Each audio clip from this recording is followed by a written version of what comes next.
A very popular form of navigation in web design is using the drop menu. Now, there's no template or automatic setup for using a drop menu or even creating one in Edge Animate, but we can create one pretty simply, and we're going to do that right now. Pretty much start with this little rectangle here. So we have just a basic rectangle. We haven't even changed the name or anything like that. So let's create a symbol, and I'll right click and convert to symbol. And I'm going to give it a name like button. I'm not going to give any numbers to it or anything. And I do not want the timeline to automatically play. So I'll uncheck this box and we'll click OK. Now I'm going to double click on our button. And now I'm going to edit this timeline. And the first thing I want to do is to add a label. So I'll do Command L, Control L on PC. And I'm going to simply call this up. And I just want to do 2 stages at this point. I'll use up and over. So we'll create another label and we'll call this over. Now select our rectangle and our over state. And let's go over to our color here. I'm going to choose a lighter color for it being over. And I need to make sure that I'm going to set that as a keyframe so it also changes. And go back to our initial state. In the up area, set this to a darker color. So for up or our normal state, we have a dark color. And then for the over state, we have our lighter color. So that's all we're going to do for coloring and setting up our labels. We'll go back to the main part of the stage. And I want to add a bit of text here. Simply click and I'll just type in button 1. And we'll place this where I want it. I'm going to make the font a little bit smaller there. About 17 should do. And I think I want a lighter color. So just go with white. All right. Now there's a couple of things I want to set initially here. So I'll select our symbol here, our button.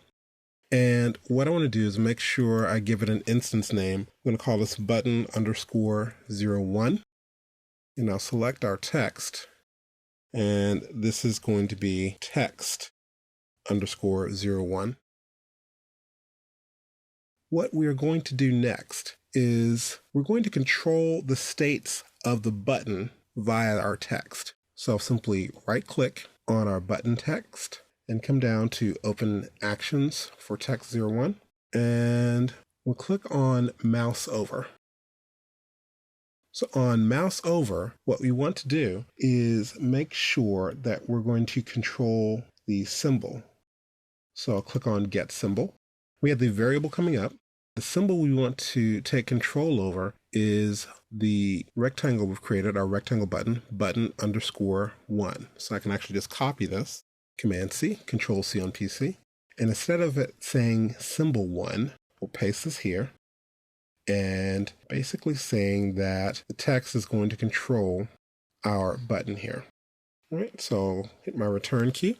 And what we want to happen is once we move our mouse over the text, we want the button to go to a different state. So we'll click on stop at. And this is basically saying the main timeline, it's going to stop at 1 second. So instead of it saying 1 second, we want this to say over. And instead of it saying sim or the main timeline, we want to use a variable we just called, which is called mySymbolObject here. So we'll copy that and place this here. And if you look, we have the button symbol selected, but what we're working on right now is the actions for text. And it lets you know right here, it says text 01. All right, so let's test out our movie. We'll do Command Return, Control Enter on PC. So what should happen is if we move our cursor over the text button 1, the highlight of our button should change. And that does work. But there are a couple of things we do need to change. One, this isn't acting like a button, it's still acting like text. And the other part of that is what we want to happen when we move our mouse off of this is we want it to go to its normal state. So let's go ahead and set this up. We'll select our text and we'll come down to cursor. Instead of it being auto, I'm going to select pointer.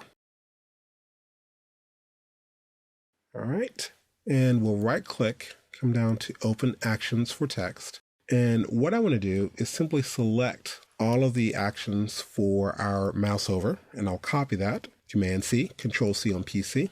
And we'll select another action, and what I want is mouse out, meaning when the mouse leaves the text area.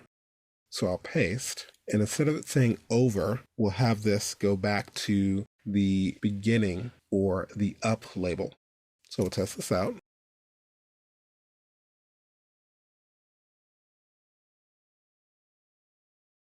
All right, so we've now created the initial state of our drop menu.